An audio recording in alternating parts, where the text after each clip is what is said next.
नमस्कार दोस्तों and welcome to my channel. कैसे हैं आप सब? उम्मीद है सब ठीक ठाक होंगे। तो आज सीबीएसई जो क्लास 12th है उसका 5th चैप्टर है कंटिन्यूटी एंड डिफरेंशिएबिलिटी। एक्सरसाइज 5.8 जो 8 है वो स्टार्ट करेंगे। ऑलरेडी स्टार्ट हो चुकी है। क्वेश्चन नंबर जो सेकंड है वो सॉल्व करते हैं।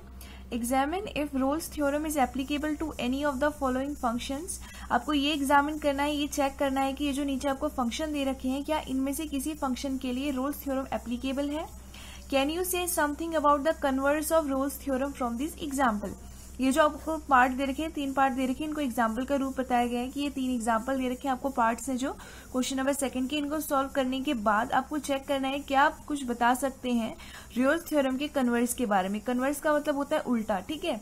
तो इसकी 3 कंडीशन दे रखी है। क्या इन कंडीशंस को देख के, क्या इन एग्जाम्पल्स को देख के, जो 3 एग्जाम्पल है पार्ट है इनको देख के कन्वर्स के बारे में हम कुछ कह सकते हैं। ये हम बताएंगे जब ये तीनों पार्ट हम सॉल्व कर लेंगे, ठीक है। तो सबसे पहला पार्ट देखते हैं।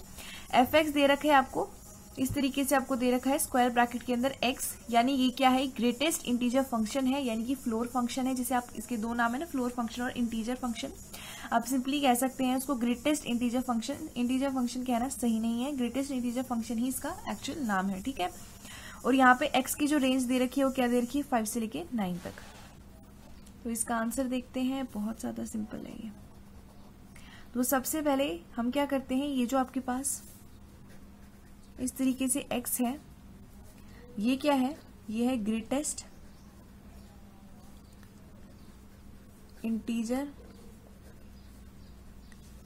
फंक्शन, या आप इसको क्या कह सकते हो, फ्लोर फंक्शन। तो ये जो ग्रेटेस्ट इंटीजर फंक्शन होता है इसके लिए आपको ये पता होना चाहिए कि जब भी आप कोई वैल्यू लिखते हैं, फॉर एग्जाम्पल यहाँ पे वैल्यू लिखते हैं, यहाँ पे value of greatest integer function, ठीक है। जैसे कि कोई भी एक वैल्यू होगी, फॉर एग्जाम्पल c कोई वैल्यू है, c प्लस है यानी कि c से बड़ी है, c माइनस यानी कि c से छोटी है।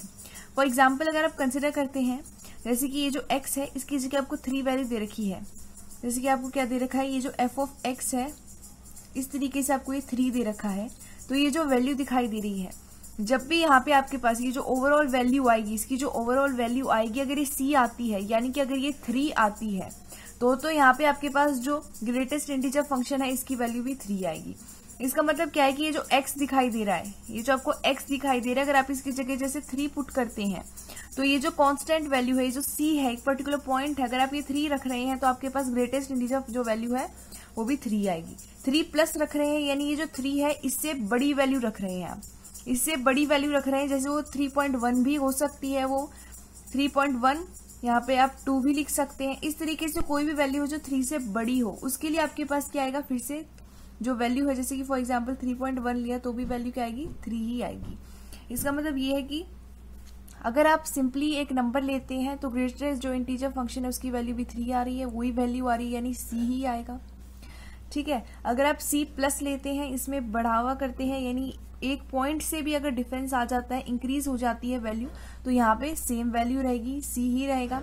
लेकिन अगर वैल्यू कम होती है, अगर ये 2.9 भी हो जाता है, 2.99999 भी हो जाता है तो वैल्यू कम हो जाएगी, तो वैल्यू यहाँ पे 2 आएगी, ठीक है। तो अगर आप यहाँ पे जैसे कि 2.99 भी लेते हैं तो वैल्यू क्या हो जाएगी, कम हो जाएगी, यानी 2 हो जाएगी, यानी c माइनस में 1 हो जाएगी। तो आपने ये देखा एट अ पर्टिकुलर पॉइंट तो वैल्यू वही रहेगी, लेकिन अगर आप राइट हैंड साइड से आते हैं तो वैल्यू सेम है, अगर आप लेफ्ट हैंड साइड से आते हैं तो वैल्यू में चेंजमेंट हो रही है, वैल्यू चेंज हो रही है। इसका मतलब हमें ये चेक करना चाहिए सबसे पहले तो कंटिन्यूस है या फिर नहीं है। तो ये ओवरऑल बता देती हूँ कि जो इंटीजर्स होते हैं उसके लिए ग्रेटेस्ट इंटीजर जो फंक्शन होता है वो डिसकंटिन्यूअस होता है। अब वो होता कैसे है, जैसे कि अगर आप एफ एक्स की जो वैल्यू है इस तरीके से आपको एक ग्रेटेस्ट इंटीजर फंक्शन दे रखा है, अगर आप इसकी जो लेफ्ट हैंड लिमिट है वो कंसिडर करते हैं तो जो लिमिट है वो अप्रोच करेगी कहाँ पर, x माइनस में h पे एफ एक्स। तो ये क्या हो जाएगा, x माइनस में h हो जाएगा।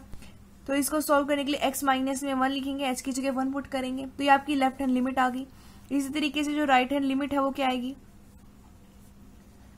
Limit x approaches to x plus में h हो जाएगा एफ एक्स। तो ये वैल्यू क्या हो जाएगी, x प्लस में h हो जाएगी, तो ये क्या हो जाएगा, x प्लस में 1 हो जाएगा।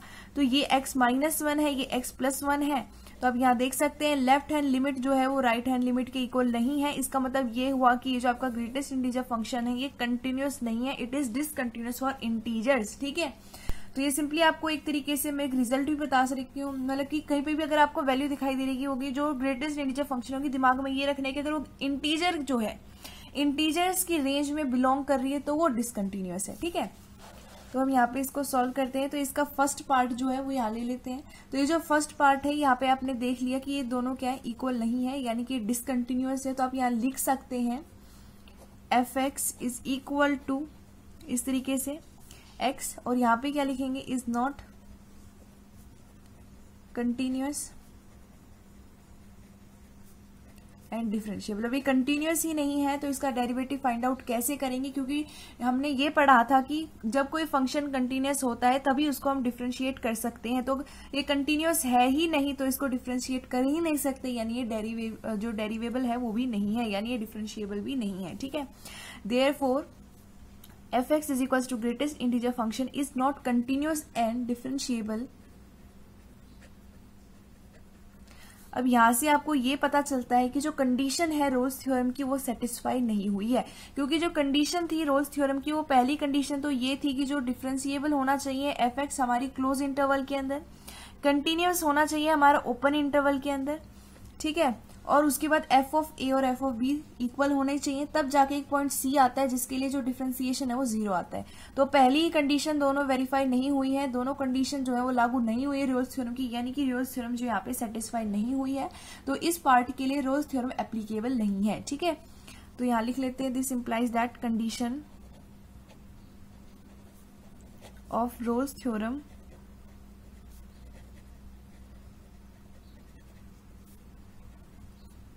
is not satisfied, therefore Reel's theorem is not applicable। ठीक है, तो ये अपना फर्स्ट पार्ट जो है यहाँ पे सॉल्व हो गया। अब जो सेकंड पार्ट है वो देखते हैं, सेकंड पार्ट क्या है। तो सेकंड पार्ट आपको दे रखा है f x is equal to, फिर से यहाँ पे ग्रेटेस्ट इंटीजर फंक्शन दे रखा है फॉर x बिलोंग टू -2,2। अब ये क्या है, एक इंटीजर की एक रेंज है, इंटीजर का ये क्या है, वैल्यूज हैं जो x यहाँ पे बिलोंग करेगा। इसका मतलब ये फिर से इंटीजर है, मतलब फिर से ये क्या है, डिसकंटिन्यूअस है इंटीजर्स के लिए। तो यहाँ पे सिंपली लिखेंगे कि यहाँ पे जो एफ एक्स है वो क्या है, कंटिन्यूअस नहीं है और डिफरेंशिएबल नहीं है। इसका मतलब जो रियोल्स थ्योरम है वो एप्लीकेबल नहीं है। ठीक है, तो इसका आंसर देखते हैं। तो यहाँ लिख देते हैं f x is equal to greatest integer function is not continuous and differentiable. This implies that condition of Rolle's theorem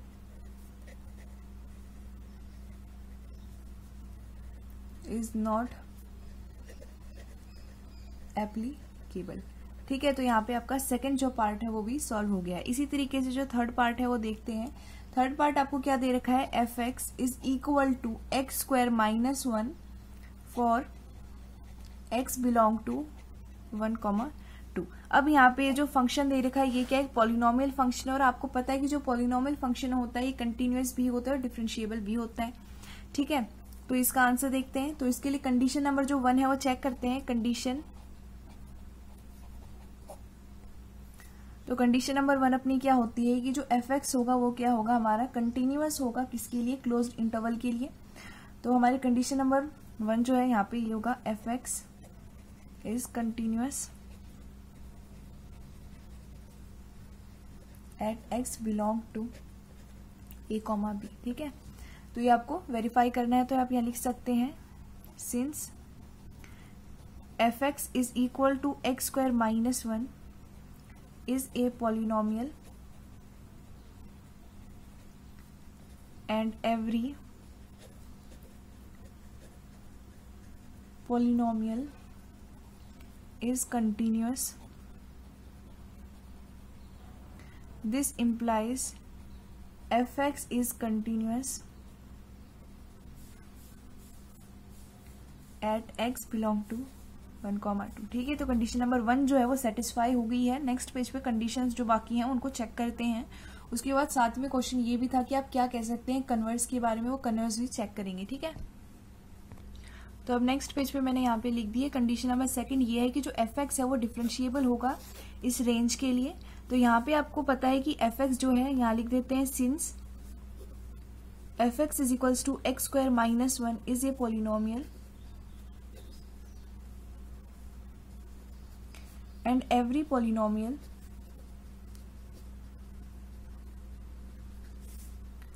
is differentiable।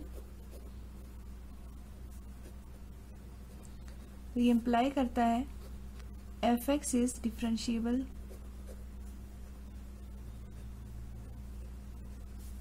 Eight x belong to 1,2।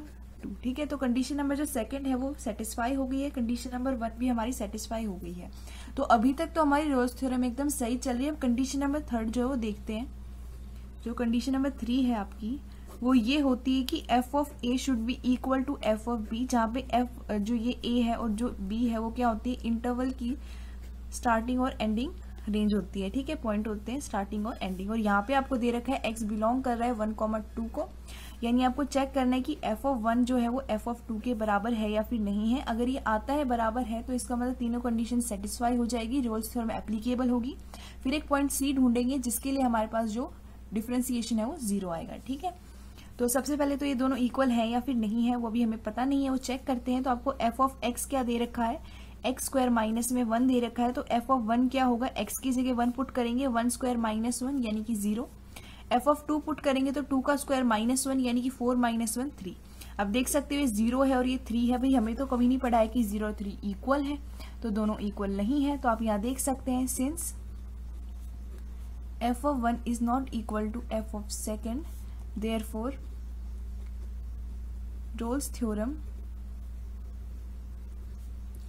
Is not applicable. अब दोनों इक्वल नहीं है, कंडीशन यहाँ पे satisfied नहीं हुई, तो आगे हम चेक नहीं करेंगे। ठीक है, देखो चेक करते हैं तब क्या क्या चेक करते हैं। सबसे पहले तो कंटिन्यूटी चेक कर लेंगे या फिर अगर डिफरेंशिएशन तो चलो सेकंड स्टेप ही रखते हैं क्योंकि कंटिन्यूटी पहले चेक करनी है। कंटिन्यूटी चेक करने के बाद अगर कंटिन्यूस है तो डिफरेंशिएशन उसका कर सकते हैं, तो डिफरेंशिएबल भी हो जाएगा। अगर पहली कंडीशन कंटिन्यूस ही नहीं आता है तो आगे तो हमें स्टेप करना ही नहीं है। फिर अगर पहली दोनों कंडीशन आ जाती हैं तो तीसरी कंडीशन अगर सेटिस्फाई होगी तो ही सी पॉइंट ढूंढेंगे, वरना खत्म। ठीक है, वहीं लिख देंगे roles theorem is not applicable, it is not satisfied. अब ये तीनों जो कंडीशन है आपने चेक कर ली है। थर्ड कंडीशन ने हमें ये बताया कि रोल्स जो थ्योरम है वो एप्लीकेबल नहीं है। अब आपको ये बोला था क्वेश्चन नंबर 2 के अंदर साथ में कि आप कन्वर्स के बारे में क्या कह सकते हैं। ठीक है, तो जो अपनी रोल्स थ्योरम थी उसका उल्टा कर देंगे। ठीक है, तो यहां लिख देते हैं कन्वर्स ऑफ रोल्स थ्योरम। तो आपकी जो रोल्स थ्योरम थी वो ये कहती थी कि एफ ऑफ जो आपका एफ एक्स है, सिंपली स्टार्ट करते हैं शुरू से ही, जो एफ एक्स है वो आपका क्या होगा, कंटिन्यूअस होगा क्लोज्ड इंटरवल के लिए, डिफरेंशिएबल होगा ओपन इंटरवल के लिए, और एफ ऑफ ए और एफ ऑफ बी क्या होंगे, इक्वल होंगे। तब जाके एक पॉइंट सी ऐसा होगा जिसके लिए डिफरेंशिएशन 0 आएगा। एक बार यहां लिख देती हूं, एफ एक्स इज कंटिन्यूअस। किसके लिए है कंटिन्यूअस? कंटिन्यूअस है ये हमारी क्लोज्ड इंटरवल ए कॉमा बी के लिए। एफ एक्स क्या है, ये फर्स्ट है, ये सेकंड कंडीशन है। एफ एक्स इज डिफरेंशिएबल किसके लिए है, ए कॉमा बी के लिए है। उसके बाद थर्ड कंडीशन ये है कि एफ ऑफ ए और एफ ऑफ बी क्या है, इक्वल है। उसके बाद जाके एफ डैश जो सी आएगा वो क्या आएगा, 0 आएगा। अब हम इसका कन्वर्स कर रहे हैं, उल्टा कर रहे हैं, यानी कि अब पहले ये 3 कंडीशन हुआ करती थी, अब की बार ये कंडीशन होगी। तब ये कहते थे अगर ये तीनों जो है अगर ये वेरीफाइड हो जाती है तब जाके ये होता है। अब हम कहेंगे अगर ये हो रहा है तो ये तीनों कंडीशन वेरीफाइड होंगी। यानी अगर आप ये लिख सकते हैं, जो कन्वर्स है इसको कैसे लिखते हैं, इसको ऐसे लिख सकते हैं, for some function if differentiation at a particular point c is 0 then these 3 condition are verified according to converse of Rolle's theorem. ठीक है, तो इसको एक बार यहाँ लिख देती हूँ फिर इसको समझाती हूँ। ठीक है, अच्छा जी, तो यहाँ पे मैंने स्टेटमेंट लिख दी है कि जो आपका इस तरीके से फंक्शन होगा, रियल जो भी आपका पास सेट है उसको बिलोंग करेगा, किसी भी सी के लिए जो इसको बिलोंग करेगी उसके लिए जो फंक्शन होगा उसमें एक ऐसा पॉइंट सी होगा जिसके लिए डिफरेंशिएशन 0 होगा। अगर ऐसा होता है तो यहाँ पे हम सबसे पहले तो ओपन ब्रैकेट लगाते हैं, क्लोज ब्रैकेट नहीं आएंगे यहाँ पे। ये जो है आपकी वैल्यू ये क्या करेगी, आपकी ओपन इंटरवल के अंदर यहाँ पे बिलोंग करेगी। अब आपने ये देखना है कि अगर कोई भी एक ऐसा पॉइंट सी है जिसके लिए डिफरेंशिएशन 0 है, तब ये तीनों कंडीशन अप्लाई होंगी, यानी एफ ऑफ ए और एफ ऑफ बी ये होंगे इक्वल। एफ एक्स जो होगा कंटिन्यूस होगा हमारी क्लोज्ड इंटरवल के लिए, और इसी तरीके से एफ एक्स जो है वो डिफरेंशिएबल होगा हमारी ओपन इंटरवल के लिए, ठीक है। अब हम क्या करते हैं, जो गिवन फंक्शन दे रखा था उसके लिए कन्वर्स चेक करते हैं, क्या कन्वर्स रोल्स थ्योरम एप्लीकेबल है या फिर नहीं है, क्योंकि रोल्स थ्योरम तो एप्लीकेबल नहीं है, हम चेक करते हैं इसकी कन्वर्स एप्लीकेबल है या फिर नहीं है, ठीक है। तो एफ एक्स ये आपका फंक्शन था। अब एफ ऑफ सी हमें, क्योंकि हमें एफ डैश जो सी है वो 0 बता रखा है अकॉर्डिंग टू कन्वर्स थ्योरम, तो उसके लिए हम क्या करेंगे, सबसे पहले एफ ऑफ सी लिखेंगे, तो एक्स की जगह सी पुट कर दिया, सी स्क्वायर माइनस 1, ये इक्वेशन नंबर 1 होगी। अब आपको ये जो कन्वर्स ऑफ रोल्स थ्योरम है इससे पता चला कि जो डिफरेंशिएशन है सी का वो 0 होगा। इक्वेशन नंबर 1 है उसको डिफरेंशिएट कर दिया, तो यहाँ से एफ डैश जो सी है इसकी वैल्यू 2c आई, तो दोनों एफ डैश सी है तो दोनों के जो राइट हैंड साइड है इनको इक्वल रख सकते हैं, तो 2c इक्वल टू 0 आया, तो c की वैल्यू अपनी 0 आई। अब ये जो c की वैल्यू 0 आई है, ये 1 और जो 2 की रेंज है ओपन इंटरवल है, यानी कि 1 और 2 यहाँ पे इंक्लूडेड नहीं है, इनके बीच के जो पॉइंट्स हैं इसके अंदर 0 जो है वो यहाँ पे नहीं है, यहाँ पे बिलोंग नहीं कर रहा। इसका मतलब ये हुआ कि ऐसी कोई भी c की वैल्यू यहाँ पे प्रेजेंट नहीं है इस फंक्शन में, जिसके लिए आपके पास जो फंक्शन है उसका जो eight a particular point c है वहां पे डिफरेंशिएशन 0 है, ऐसा कोई भी पॉइंट नहीं है।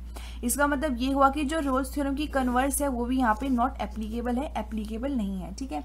तो ये आपका क्वेश्चन नंबर 2 था। इसके तीनों जो आपके पास पार्ट थे वो मैंने अच्छे से समझाने की कोशिश करी है। आई होप आपको समझ में आ गई होंगे, और आपको इसकी जो कन्वर्स है वो भी अच्छे से समझ में आ गई होगी। तो नेक्स्ट वीडियो जल्दी अपलोड करेंगे, तब तक के लिए धन्यवाद।